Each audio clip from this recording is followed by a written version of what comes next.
Hello, my friends. Welcome to the Life Shift podcast. I am here with what I am assuming is going to be a new friend, Ellen. Hey, Ellen. Hi. Great to meet you. Nice to meet you as well. And we were just talking about how hot it is in our locations and how much we are kind of melting today because it is quite a hot one here. I am in Florida and we're going to be close to 100 degrees today. And I think that is obscene. That is melting point and a half for me. I would probably have died of heat stroke and be in hospital by now. And this is why I enjoy the invention of the air conditioner, and I choose to stay indoors most of the time in the summer here. Yeah, we don't have that problem quite here. And where are you? I'm in England, in Great Britain, but in the England bit, just on the borders of Wales, in a lovely, it's not mountainous, but we've got beautiful hills all around us, and I'm right out in the country. Oh, that's beautiful. It's very pleasant. That sounds lovely. And so we've been talking for a little bit of trying to get you on the podcast to talk about your journey. And what I think that I think your story will be very relatable to a lot of people because a lot of people will face a turning point very similar to yours. They might do something different with it, but your particular life shift, which I'm not going to give away just yet, is something that I think a lot of people kind of will face, but what you chose to do with it and the direction that you chose to take may be a little bit different. And so I'm looking forward to hearing a little bit about your story today. So just thank you for being a part of the Life Shift podcast. Well, thank you for inviting me, Matt. It's lovely to be here, and I'm happy to share with people. Right. I mean, I think, I tell people this all the time that we don't have to hear a story that's exactly like ours to connect. Mm-hmm. These are human stories and so many layers to us, hopefully. Right. And that even just like a sentence that someone says in a story that seems like so off the wall if I read the title of the episode, but I'm like, oh my gosh, I really connect with what they just said there. And so I think there's a part of everyone's story that is relatable and makes us far more connected than we are different. Yep. I would try to agree with you, Matt. And as a life coach, I hear people's stories a lot. And there are always underlying roots that we can share. Yeah. Oh, I bet that is quite interesting. And we'll talk a little bit about that. I think, having a podcast where we talk about like these pivotal moments that change people's lives forever. In my instance, my mom dying in a motorcycle accident when I was a kid, like you probably hear a lot of really deep-seated things that projected much farther than that particular moment in their life. I tell people this all the time on the podcast that, in my 30s, which was far beyond the time in which my mother passed, I was talking to a therapist and she was the one that uncovered for me, which seemed very logical at the time, but she was like, you realize that every decision that you've made since you've made with that scared 8-year-old's mind and decision-making power because you were afraid of abandonment and you were afraid of failing and losing someone else. And I was like, oh my God, like, but everything parted, the clouds parted it all and whatnot. All falls into the right place, doesn't it? Yeah. And it's amazing how, I'm not going to say that was an insignificant moment, but one moment in time projected 20 years throughout my life and permeated through that. And so it's just so interesting to hear people's stories about, someone getting a piece of mail that changed their life, or someone, like someone said something and it triggered something in someone else. So I'm so lucky to have this platform to be able to do this. And I can imagine that some of the things you do as a life coach probably feel very similar. I suspect they probably do. But my pivotal moment, I've had several. I think most people have several in their lives. But the one I think we want to talk about today was a complete career change for me. I grew up and went to university, did all the usual things. And I got a very good career as a software engineer for our Ministry of Defence. creating relational databases, which was incredibly good fun, and had a lovely team that I could really work with, and we were all like friends. I wasn't just the boss sitting up the top telling everybody everything. We all worked together, and that was really fun. And we were creating new things. We were writing new software that hadn't been there, and then relating it into, this was a little bit before the internet really got going, and so we were creating our own version of the internet and Gmail and all this kind of thing, so that it could go right through the whole of the system that I was working, and all the buildings and across the country.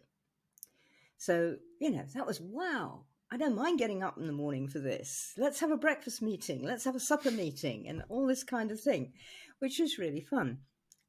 And at the same time, because I started life doing an awful lot of dance, and my first degree was in modern dance.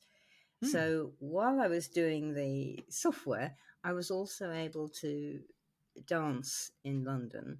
I don't know whether you've heard of a woman called Arlene Phillips, but she's quite a famous dancer, and she ran a marvelous group. She's been on all sorts of things. And I was able to work for her, and through a friend of mine who was teaching for her. So we both worked teaching class for her. And I adored it because I was dancing. I've never been so fit in my life, total six-pack muscles and the whole thing. And, oh yeah, dancers do. And then a little bit after Christmas, and this was a long time ago, but sort of early January that year, I woke up in the morning and I couldn't move this shoulder. It was totally stiff. I moved it a little bit. It was like scream. And I said, what the hell? Can I even get any clothes on to go to work? And then it went down there. And then it went to a hip, and then it went to the other shoulder, and then it went to a knee, and my knee started swelling up. And you can imagine I had a dancer's body. So, I had legs up to my armpits and all this kind of stuff. And I got this knee that was suddenly this size. So, to be honest, that was one of the most shock horror moments, that I no longer had the body that sudden? I knew. Oh yeah, overnight. Yeah. Wow. There was and as a dancer, that's like the last thing that you want to deal with. Absolutely. Because, right. Yeah. You're like, how do I fix this? And it's, if I can't fix it, do I actually want to go on? And I did have those feelings. And like, if you can't dance, then what? Is that what you mean? Yeah. Yeah. And my cats rescued me, actually. I got very, very, very depressed, and they came and lay up me, and they sort of looked at me and sort of said, "You're staying," and which is really nice. But I've always had this kind of relationship with animals. But of course, I couldn't do my job anymore. I couldn't get onto the underground train to get to work successfully, not without possibly falling over. And I got diagnosed eventually, and it's a thing called rheumatoid arthritis, which can be very sudden, and it's an autoimmune disease. It's not a muscle problem, or not a joints problem in that sense. But what happens is, effectively, your white blood cells, which deal with germs, they forget to be able to tell the difference between you and not you. So they start eating your tendons and everything, and causing swelling and all this kind of thing. So yeah, it's fun. It's a fun disease. Really good. It doesn't sound very fun. I don't know if you're joking here.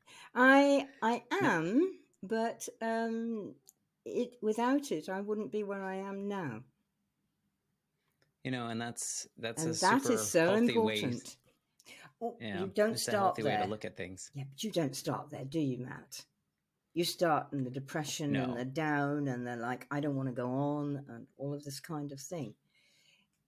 And so there I was, out of a job, and no idea how to get another job. Because what job could I do?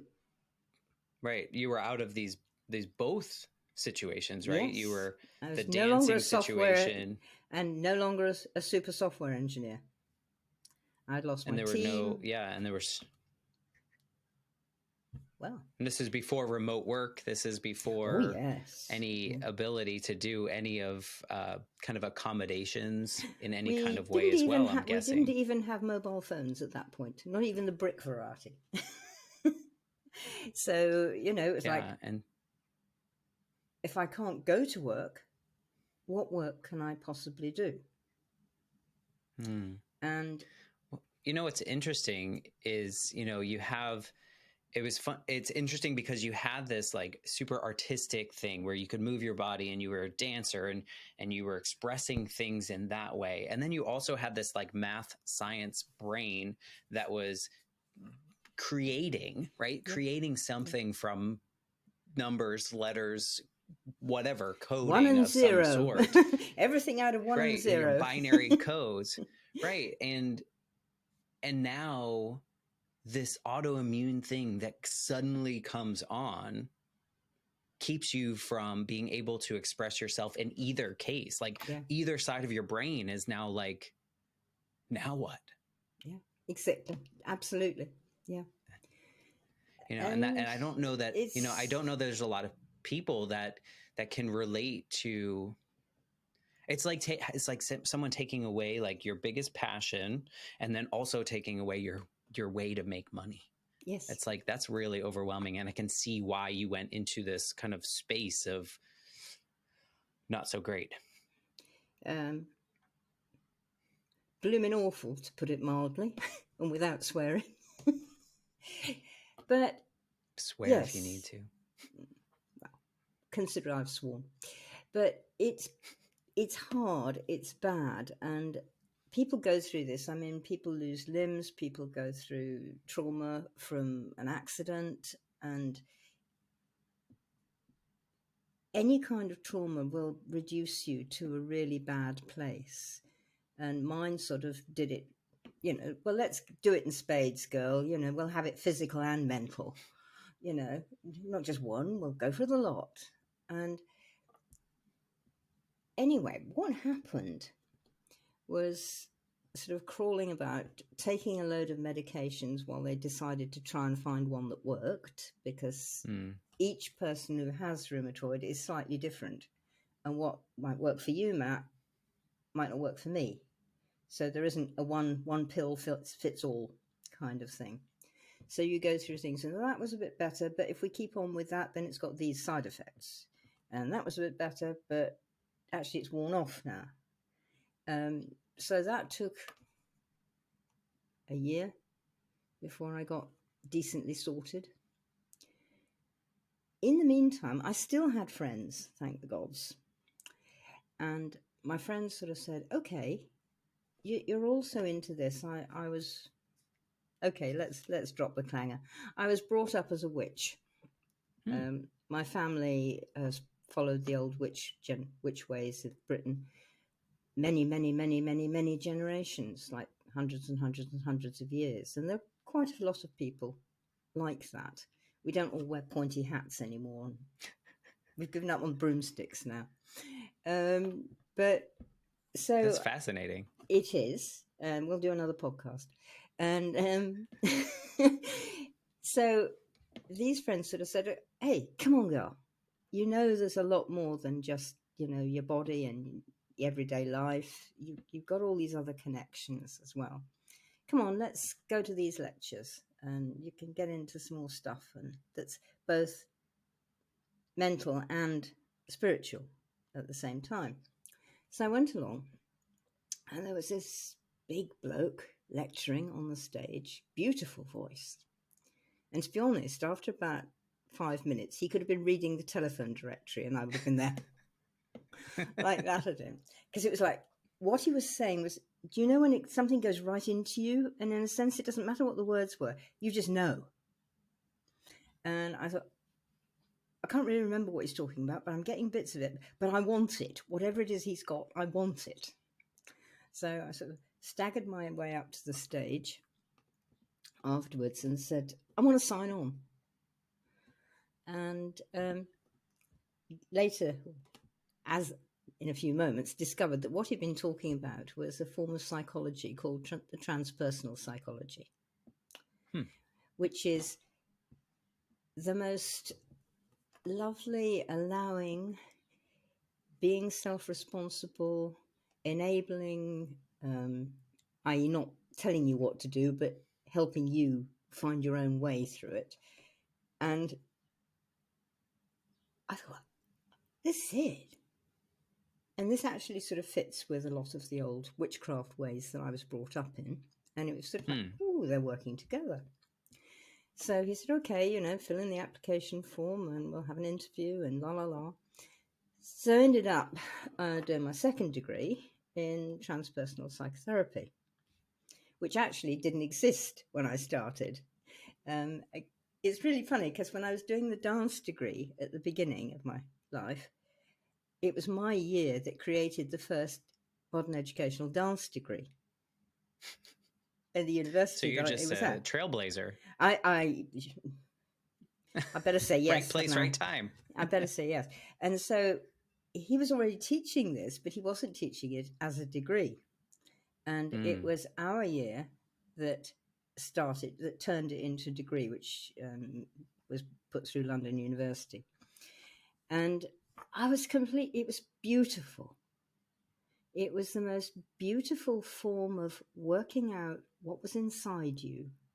And as you said with your mother, how this had affected you and how it still affected you and how to make friends with these things that were hurting. Like for me was, the disease. Right. And so we don't fight it. He said, you're never going to get rid of it. We can't exorcise this thing. You've got it.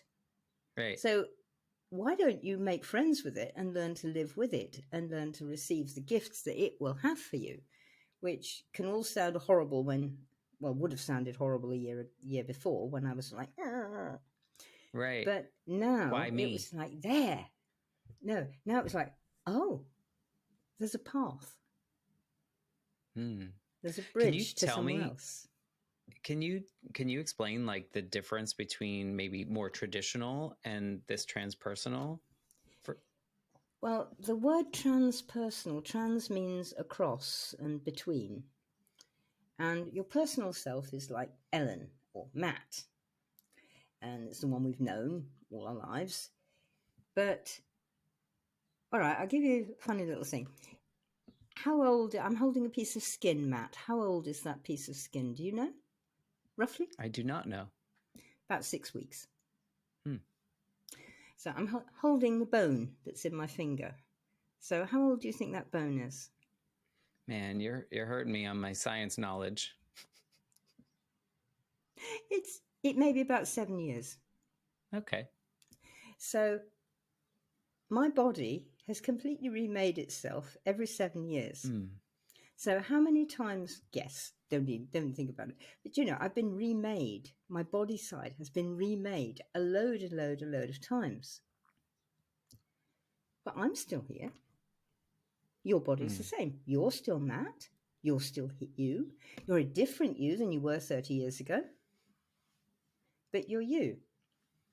Now, the transpersonal recognizes that there is this indefinable energy, quantum-y type of thing, I don't know, that somehow lives inside you, but is you. And in the old witchy ways, my dad used to call our bodies our spacesuits for getting around on planet Earth. And we live in this. I've heard that before. It's great. It's great, isn't it? I think it's been used quite a bit. Some people call it a meat suit. I think I prefer a spacesuit. I do too. I think so. It sounds nicer, less messy. It does, yeah. And you sort of think, am I supposed to eat this? But so the transpersonal recognizes that. It recognizes there is an energy that is somehow you. Consciousness, then. Call it consciousness. Jung was very much into this. C.G. Jung, the psychologist, have done his work too. And so when you're reaching to somebody, say I was reaching to you as a client, it would be sort of like, what's going on inside? But there are ways of not asking it that way, which is sort of like, I don't know what's going on inside. I've got indigestion. Is there ways of pointing the question? Yeah. So that you could, you'd reach in, or taking you on a little meditation journey or something. You go, oh, I'd never seen that before. But it's not about telling you. It's not about saying, oh, this is your superego, or this is your alternate personality, or something like this. It's allowing you to decide, you to discover from finding out yourself. So it's kind of like sense? almost like a guide, if you will, let me help you explore, let me help you dig up the garden. Yes. But also, maybe you want to consider this, or maybe not, but this is your choice and this is your life, and kind of this guide of some sort. That's exactly it. But then again, we're going into, I'm a psychotherapist, and the word therapist comes from the Greek word theraps, and that means someone who walks alongside. Okay. And that, I think, is what you were saying. Yeah. Yeah. In my real job, I've been a teacher for a while in higher education, and I want the students to call me Matt, and I say, we use the poem. It's not a poem. We use the rhyme. I'm not the sage on the stage. I'm the guide on the side, because Perfect. I'm just another person that might have a little bit more knowledge in this area than you do, and we're going to talk about that. Yep. And I think that's absolutely perfect and beautiful. And as a teacher, of course, that's what you want to do with your students, because you want them to learn, but you don't want to produce clones of you. It's, No, I certainly don't. I think planet Earth's got enough with just one Ellen, Yeah, enough spacesuits. One spacesuit is enough. That will do. Yeah. And it is about that.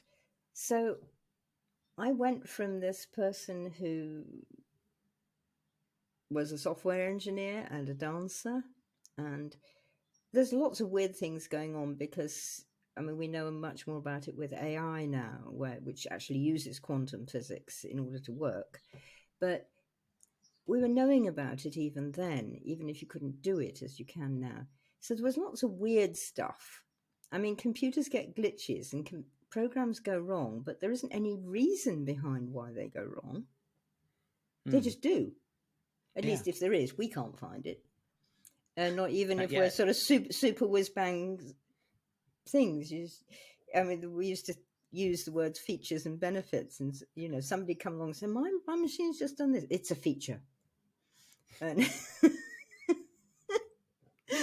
I'm curious, before you jump further, I'm wondering, so you hinted at your background and the way you grew up, and then, but you started the story with this more traditional, if you will, job position, schooling, and then dance, which is also fairly traditional, I would say, even though it's on the artistic side, and people would say, is that a job?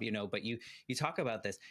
Was there a part of you that was kind of masking or pushing your background, your family background away, and then this was kind of like your diagnosis was almost like reopening that door to this space and bringing you back to that? You've hit it. Yeah, you've hit it very much, Matt. Can you imagine putting witch on your CV? Mm-mm. Mm-hmm. But we don't right, have Finn. Right. And it even nowadays, it's like, she's going to be weird. She's going to be difficult. I'm not sure about that. I think I'll have this one instead. When you're recruiting, even if you're not particularly prejudiced, you're worried. So no, you don't rush out and say this. But I was just going to take you into what might make sense there, because as I got to know Ian, my tutor, and his partner Barbara, who were my main tutors in the Transpersonal, thought, hang on a minute. The way they're saying this is sounding like the old magic ways that I know. So, you know, after a cup of coffee, I said, Ian, so. Yeah, yeah. I said, oh, you're into this stuff too. Yeah. And then with Barbara, the same thing. And of course, they got huge spiritual backgrounds as well.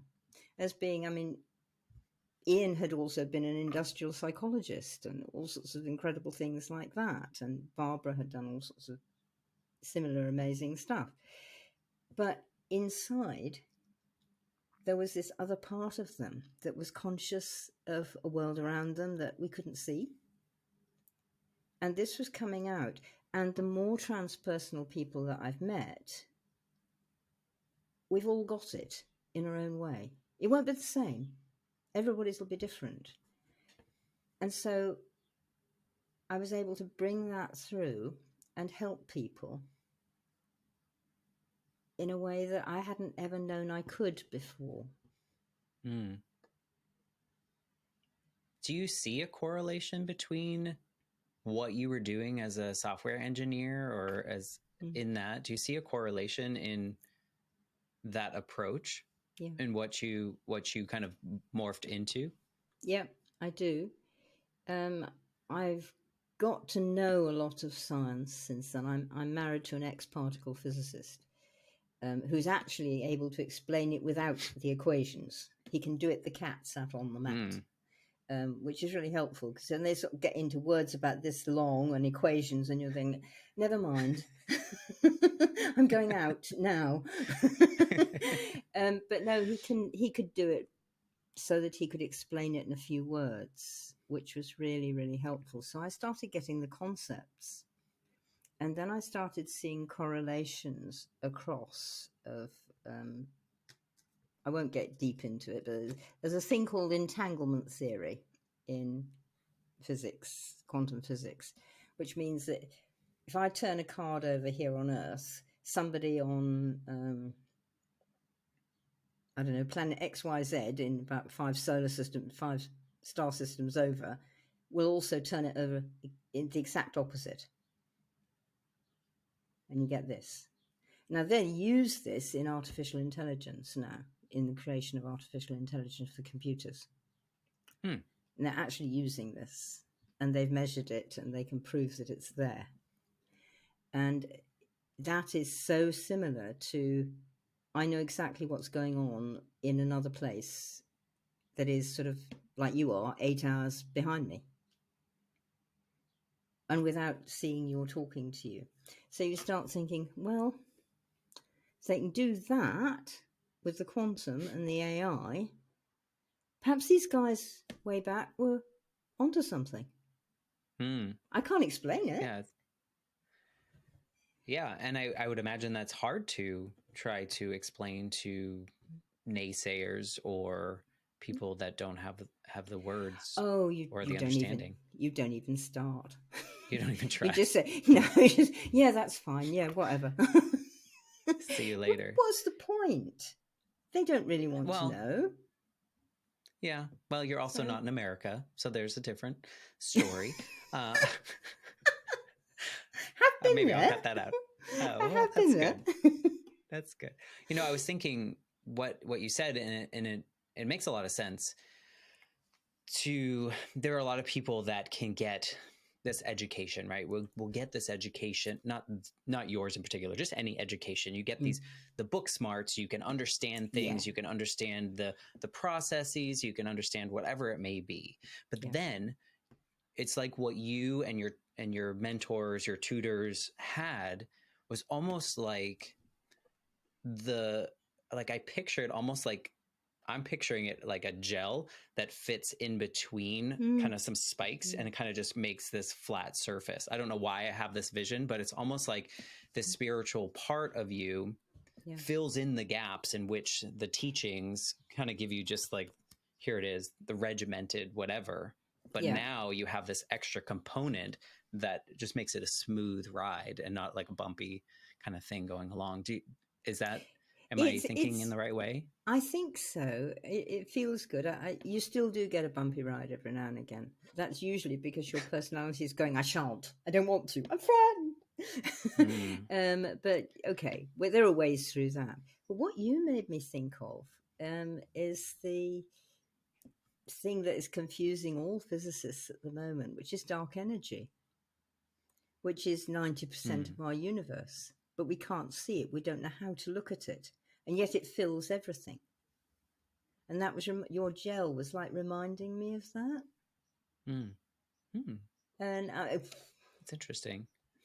It was only my idea, so don't take it as sort of gospel-y thing or anything like that. I mean, I just think, I think of a lot of people I know that have like I have 3 degrees. Like, who cares? Like I have a lot of information in my head. I've read a lot of books and I did a lot of assignments, but I didn't have, until I found this podcast and I found the medium that kind of worked for me. Yeah. I didn't have that gel.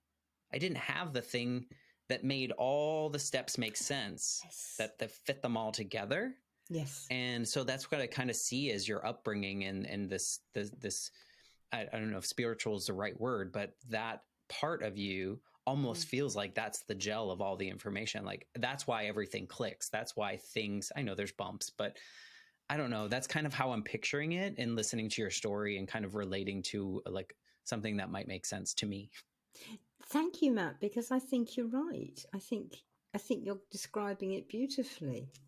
Because I mean, one of the basic things about almost any of what you might call the shamanic type paths, shaman is just a word. It just means, it's a Tungus word of Asia, which means one who knows. That's all it means. But there are peoples like that all over the world, and our own people here in Britain, we're the same sort of people who do things. We've been doing them for a very long time. We've had to keep our heads down for at least 2,000 years, so we're damn good at it now. But all the things, the base of the thing is that we are really and truly all interconnected. So all of the things we know are interconnected. Even little things like, if plants don't have sunlight and photosynthesize, we don't have any oxygen. So incredibly simple little things, but if you don't have them, the whole world falls to pieces, quite literally. But even in the subtle things like connections with people, and we've all been into a room and thought, I shouldn't be here. This isn't the right place. And it feels right, and you were invited, and everybody's talking to you, and it's lovely, and you think, no, there's something wrong. And then maybe weeks later you go, oh, that's what that was about. Because you realise. So that's something that you can't measure in an ordinary sort of way, and you can't put a brain pattern on it that says this is why you thought that. You just felt it, really. And that, I think, is all part of this interconnection. Yeah, I'm through these conversations, I'm learning so much about what, I don't know if I'm going to go as broad as civilization, but we've been taught to create walls. We've been taught to mask. We've been taught to pretend. I don't know what word is appropriate there, but through these conversations, it's like so many of us as children, or even as you as a young adult or a young professional, kind of like ignore this part, or let's not talk about this part of me that is probably 90% of me, and it is me, but I can't tell anyone about it because of what we assumed from the world around us that we shouldn't talk about. And so the more I have these conversations, the more I realize that, like, even in that sense, we're so connected, because we can all unfortunately relate to that feeling. There. Yeah. Yes, we have. We've all been there. We've all felt it.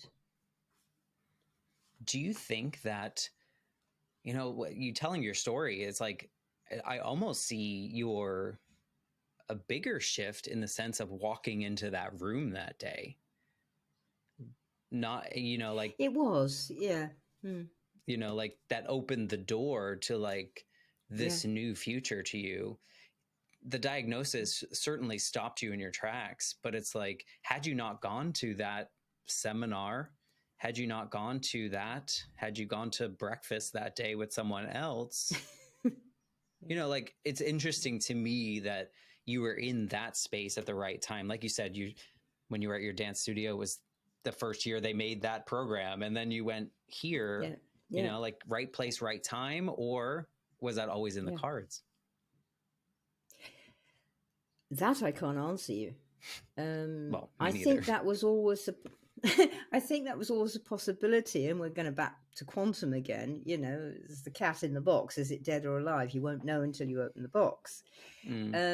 But there is always possibility, but there's infinite possibility. So I could have chosen, as you said, not to go. Did you feel a pull to go? And it felt right, yes. Okay. Yeah, so yes, in that sense, there was a pull. It was like, no, I'm going there today, not there. And that kind of pull. And I do follow them. Not everybody follows what I call their instincts. I tend to, because they usually are right. And if I just follow what my brain says, it usually goes wrong. If I don't involve the instinct and the intuition. So yes. And yes, you're right. It was a huge pull. Yeah. How is this version of you different than the dancing software engineer version of you? Well, she's a damn sight less naive. But also, like, she knows she's able to connect better. Right. But it sounds like you were innately doing that. But it sounds like even when you started you started your story talking about, you were a software engineer. That was like kind of just skirted by, but the focus of your conversation was that you connected with the people around you, and you were a team, and you were not, the boss. And it was all about this fluidity of connection and relationships, and not so much about like the actual job that you had. So I think maybe you were just naturally doing that, and now you can just lean into that more openly. I think you're right, Matt. I think I was, and because that's what I like. I don't feel a need to be, I'm the goddess boss at the top of the table kind of thing. I don't feel the need to. Some people do. Some people like that kind of kudos. I don't. So it was always like, we could dig into a couple that. Of my young why they like that. We could. We're having another podcast. But I mean, a couple of the lads in my team are much better coders than me, but they couldn't do my design job, and they couldn't do the relating across to like, well, if we do it like that, then we're going to have to do this with these guys, and then we're going to have to take them in through this way. Otherwise, it's not going to work. Because my job was partly the project managing of it, of like building it for the people who are going to use it, and then making sure that we got the funding and that we got the, the whole caboodle, as well as let's do it like this.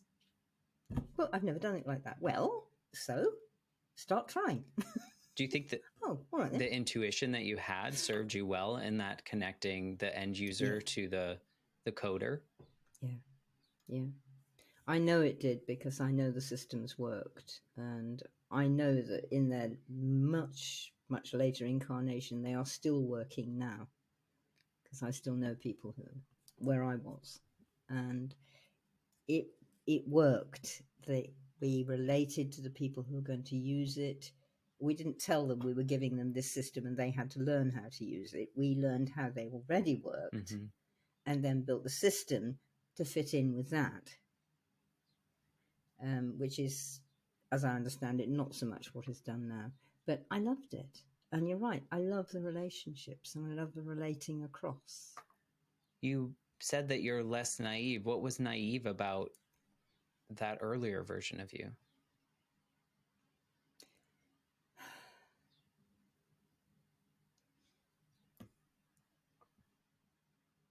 I couldn't see into people as easily as I can now. If somebody is lying to me, I know. If somebody was lying to me then, I might have known, but I didn't want to know, so I wouldn't listen to that. Now I just say, they're lying. Do you still like them in spite of that? And that is partly age, but it's also the training and the ability to see that I can see more why they're lying. When I was sort of 25, 30, I would probably have thought, but why would they lie to me? You know, what have I done that they're lying to me? And taken on stuff which has absolutely nothing to do with me. Whereas now I'm sort of saying, they're lying. Okay, what's going on around there? Do I need to know? And how shall I respond? Because there are lots of reasons for lying. Yeah. And some of them, they're not nasty. Sometimes people don't even know they're lying, which is fascinating. No, exactly. It's a whole, exactly. You know, when you started out talking about that kind of understanding or knowing what people are doing or saying, immediately I thought, wow, this version of you is taking on a lot more weight. And then you continued on the story in which it sounds like you aren't, because now you realize, or you know, that it's not about you in most cases, these things that you're seeing around you. Whereas a younger version, or people like myself, we might take that on a lot more. Like, what did I do? And then that becomes the weight of the day that we carry with us. But it sounds like you don't have necessarily that much of that. I'm sure you're a human, so you probably have. I still moments. Get it, but no, you're right. I don't, and that is partly the training. And of course, it's one of the things that when clients come to me, if they will be feeling like that. Everybody feels like that to some extent. You have to say, look, whoa, stop carrying that bloke's suitcase. It's hard. Put it down. Give it back. Yeah. And the other thing, which of course people don't realize, and I do now, is that, you know, you think, I'm helping them, I'll just help them through this, I'll carry this for them. But as long as you've got hold of it, they can't deal with it. They can't learn from it. They can't do whatever they need to do with it because you're carting it back. And, you know, once you sort of realize that being that helpful is actually being a hindrance, it's whoa, I think I'll back off from that one. I think I see a lot of parents do that. There's a lot of enabling parents, and it's most of it, I would imagine, is out of love or fear that they won't be able to figure it out. But in the end, I've seen more damage later on than good in the moment. And so, but it's hard. I think we are conditioned to, I guess, either hide things or want to help other people or not burden other people. But at the same time, when you think you're not burdening other people, you actually are, because then they're worried about what we're connected. And it's sort of like this all the time. Like you said. And you think, whoa, everybody back off a bit, please. You know, let's give ourselves some Everyone space. take a breath. What kind of people do you what kind of people do you work with in your new work? It's not a new world, but in what you're doing now? Yeah. Oh, people who know there's something more, but they don't know what it is. They're frustrated. They may feel stuck in a box. They may feel put down. They may be carrying burdens that they shouldn't have. They almost certainly have lousy boundaries. They say yes far too often when they actually mean no. And they can be in any industry, though. I mean, I've had stockbrokers and other civil servants and military people and artists and everything.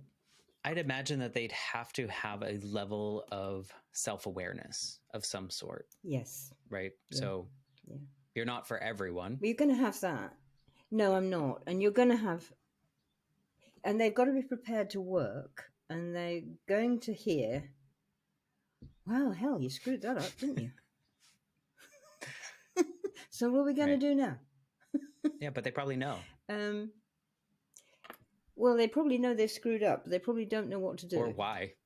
Because, no, and that's back to your thing, like with parents who are taking too much care of their children. Yeah. And they pick up other people. They'll often be picking up other people's problems or trying to live up to something that wasn't their idea in the first place. Yeah.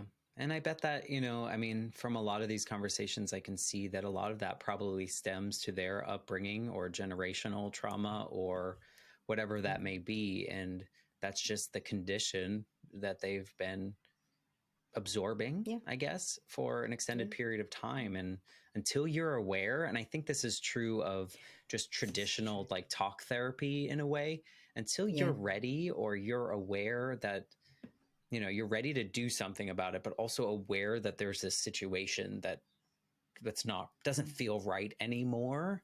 Because I mean, like I said, it took me 20 something years to really seek out therapy and realize all the damage I learned a lot from it, but all the damage I was doing to myself out of fear of abandonment. Because in my 8-year-old mind, my mother abandoned me. Not on purpose, but I was abandoned. And so just lived through that fear for 20 something years. Yeah. And well, actually, you probably lived with that fear instead of living through it. And what you got with the therapist, I suspect, was how to work your way right through it and probably even see, well, if that hadn't happened to me and if I hadn't done this, 10 years after your mum died, I wouldn't be here now and I wouldn't have this opportunity and I might never have started this 100%. Podcast. Yeah. No, and I do have people, and I know it's not possible, but I do have people that will ask me, you know, if you could go back in time, would you change things? And my answer is no, because, you know, it's a terrible thing to say, no, I wouldn't go back and save this situation from happening. But I like where I am now and who I am now and what I've developed within me and around me, that I don't want to change that, because without that, you know, it's fascinating. Absolutely. Right? Because you very much lived what I talk to a lot of people about, this, like, not, I don't know, maybe for you is a little different, but like a checklist life of like, I have to get a job and I have to pursue my passions and I'm going to do these things. And I don't want anyone to know the non quote unquote normal, you know, like, you know, which was normal. It was you. It's you know, part of your life and your generations before you and all that. But so many of us are conditioned by some rule that lives out there that no one actually made this rule, but we kind of feel that we must do certain things to get approval or to fit in. But then your body was like, hey, you're holding this in. You know, maybe that was... No, you don't. I mean, have you thought about, I'm sure you have, but like that your true purpose kind of made that condition. Oh, I am I am a very stubborn person. One of the other things that I do is I'm a writer. On my 13th book, I've got 3 bestsellers.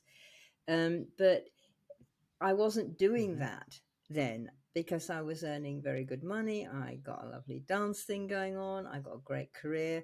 And so it was, you know, you're supposed to write things. You're supposed to write things. You're supposed to write things. And so I was there sort of like, I'll do that in a minute. I'll do that later. I'll do that when I've got around to it, as we all say. And eventually, to talk total witchy language, the universe got really pissed off with me and sort of said, "You're doing it now." Right. What's stopping you? And like, right. It manifested into a physical ailment. Yeah. You know, I just recently in June, an episode came out in which someone, my guest, she worked in corporate America or globally, really, communications, PR, you know, all these, you know, big accolades that the world would say, oh yeah, you're amazing. And she was constantly getting migraines to the point in which she got a migraine that she lost all of her motor skills and ended up in the ER. And through her healing journey, she started to embrace her intuition and her mediumship, and realized that as the more she leaned into that side, the fewer migraines she was getting. the fewer Perfect. things that her body was manifesting. Yeah. And so that's kind of why I was thinking, I wonder Yeah. if you pushing and tamping that down kind of Yeah. was like, no more. And No more. it gave you this ailment. Mm. Oh, or it's like somebody trying to plug a volcano and the volcano going, no. Right. Yeah. This is going to happen. No, I quite agree with you, and yes, and I mean, my two transpersonal tutors sort of said, "Yeah, I think you've got it now, haven't you? Yeah, you realise that now. Yeah, fine." You're like, why? But come on, could have sent me a note, but you maybe wouldn't have listened because you were in corporate. I got the phone on the answer phone. I wasn't picking up. Yeah. No, I mean, what a fascinating journey too. It's interesting that our body, can kind of keep that score. I'm sure you've read that book or seen that book, The Body Keeps the Score, and Oh how yeah. things that we either push aside or things that have happened to us eventually will, like you said, plugging that volcano. Yeah. Eventually something's going to explode in some way. Are you grateful for Oh yes. what's happened since and this journey that life has taken you on? Yes, I am. The only thing I regret is having my 25-year-old body that would do anything I asked of it. But okay, it's in the memories. Yeah, you did it. You had it. If I could change anything, I would have that body with this brain and this consciousness. Well, maybe in another life you will get that opportunity to have all those experiences. I'm so fascinated by your story, and you know what I love about this podcast is that I break the rules and I don't research and don't know enough so that I I think that's can. brilliant. I just feel like I wish these were the conversations where two people could meet up in a coffee shop and just have these questions and these stories and these conversations that Well, are we not both brought textbook. our coffee, didn't we? So. Yeah, we're here. I need mine's a tea. I need Lipton Mine's tea too. to Yep. sponsor me, but they're not going to. Are you listening, Lipton? That's right.